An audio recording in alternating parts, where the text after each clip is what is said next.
What's going on, guys? Welcome back to RC Everyday. So another Tamiya Time. Wanted to try something. I posted a reel on Instagram and Facebook of the CRX or the CRV CRX on a touring car chassis, on the chassis from my bagged Honda, and it looked awesome. Everybody loved it lowered, especially with functioning suspension. I haven't made mounts for that or anything. Not sure what I'm going to do with this yet. I did get stickers. Thanks to everybody who reached out and sent me links to places. I got a set of aftermarket stickers for it. So this one is due for a repaint. You can see the edges and stuff aren't great on it. And it's still the white plastic, and this side is yellowed from the sun.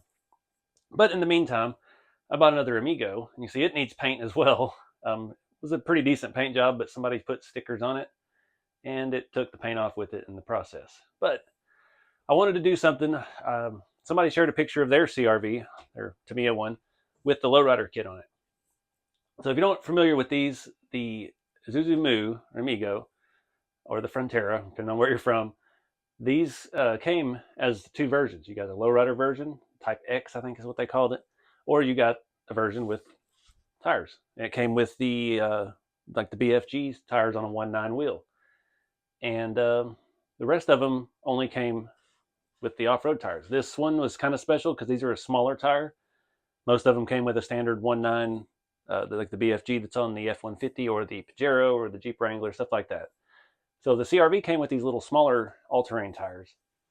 I have another set of these original somewhere in a box, but the person that posted their picture, theirs was red. It looked beautiful, and they had it on top of a real one that was red, but they had the lowrider kit on it. So Tamiya re-released those a while back, the lowrider kit for the CC01 chassis. And it just comes with wheels and tires and springs. I think it came with something else. I think you have to put a spacer in the shock itself, so it's a shorter shaft. But I want to do that, switch these two. We're going to move the shocks from this one over here, put those wheels on this one. This one, once it's back up, I'm going to try on some different tires and wheels. I already have one of these, mint original, never driven, the yellow one. And it's already the lowrider. So this, I don't think it looks very good like that. Those tires are absolutely hard as rocks, and it's not going to be any kind of off-road capable, and it looks better lowered, I think. So we're going to test that theory and swap these two suspensions around, and I'm going to take this bumper off the front of that because they never look good with the bumper on, but it does protect the body if you're going to run it. So let's get started. All right, guys. Well, that didn't work. Those shocks are the same length. So I guess the tires were the main part of the lowering kit. I just looked it up on the Tamiya website. Other than the spring rate changing, this has the shock from this one and vice versa. Didn't really do anything. So that being said, I'm not going to mess with the Amigo and put that shock back on, and we'll put that truck away for now. And I have another set of these wheels. I bought a couple of those kits when they re-released them. I ended up selling one shortly after. And yeah, but I got a set of tires and wheels because I thought they might work for rat rods because they're kind of a big, odd size. I think these wheels are like 2.5 or something, 2.7. They're kind of an odd thing. To me, it always does odd stuff. So I'm going to put that shock back on here, and then we're just going to play with this shocks and see if we can get it lower. And I got to find those tires and wheels. All right, so got some solutions, got some more problems. My plan was these shocks are the same as the all Tamiya shocks pretty much. These are off a touring car. You can see how short this has some hacked up springs. It was on a parts car I bought, but the ball end on the bottom is much shorter than this one. So that was easy. Front, we'll just swap these ball ends onto these shocks, throw them in, get it lowered, put the little wheels on. The backs, on the other hand, are going to be a total can of worms. So looking at the rear suspension, they're already at an angle. The shocks need that space to clear the axle. The spring bucket it does actually hit the axle. It's Tamiya. That's what they did back in the 90s. So we can't just throw a shorter end on this shock because then our spring will be all up in the axle. The only solution I see is moving the top mount of the shocks out here on the body mounts. And that'll get us our drop. We can put on these ends on it. It'll be angled about the same as it is, just the opposite direction. And might work. I don't know. This is an original chassis from the 96 or 7 or something. I hate to hack it. And it's just drilling 2 holes. and we can put some bolts and spacers and get the shock right where we need it.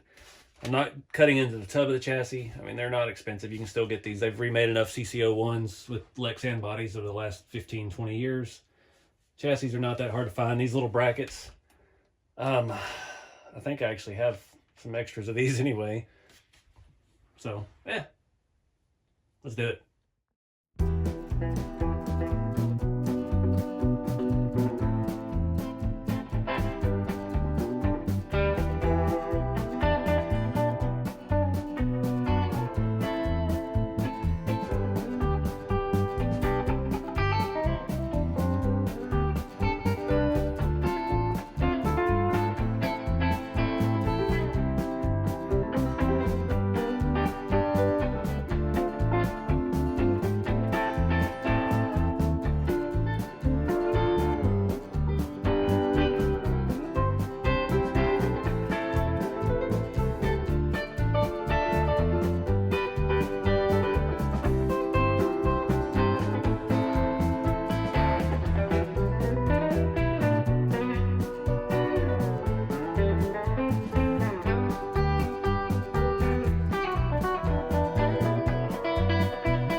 All right, guys. Well, it made a little bit of difference.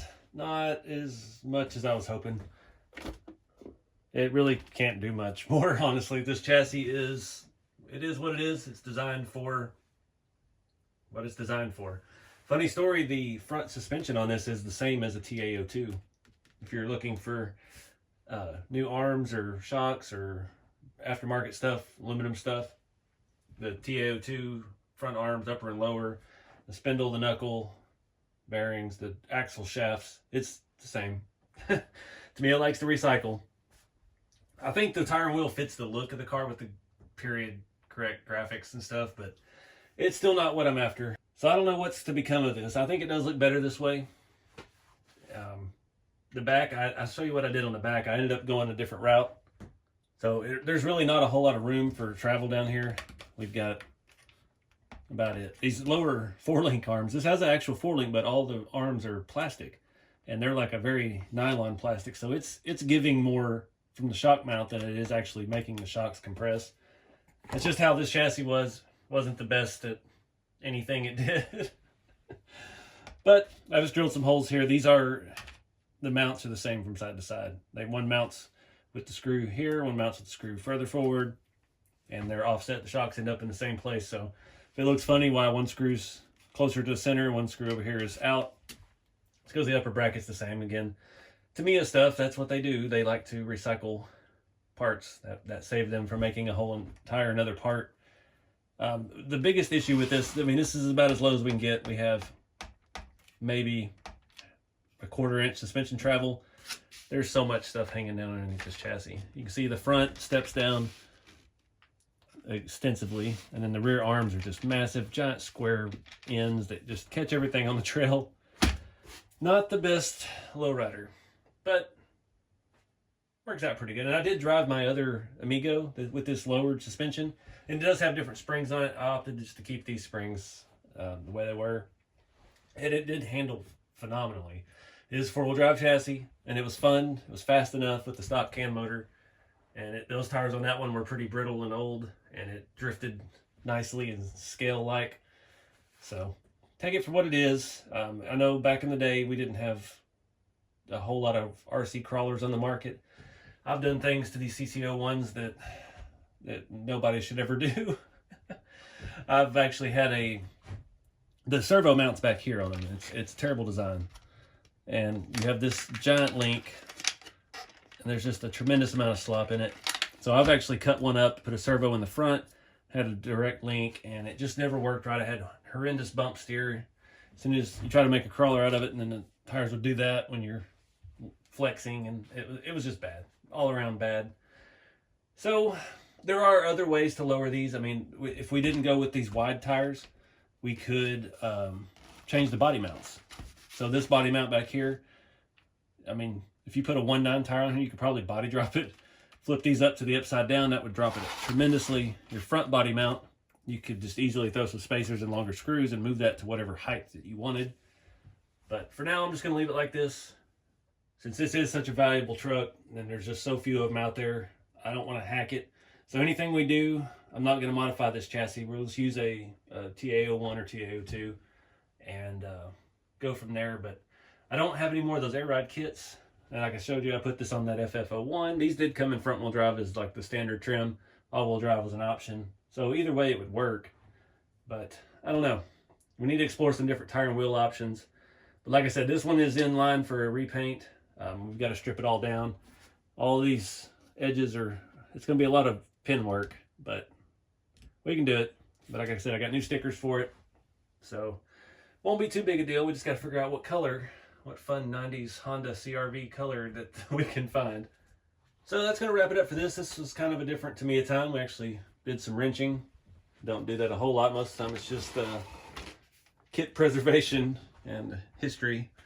So yeah, comment below what you would do with one of these. What you think we should do, if we should throw it on the slam chassis or what. But keep it scale, guys. Get out there and do something with the hobby. Have fun, and I'll see you in the next video.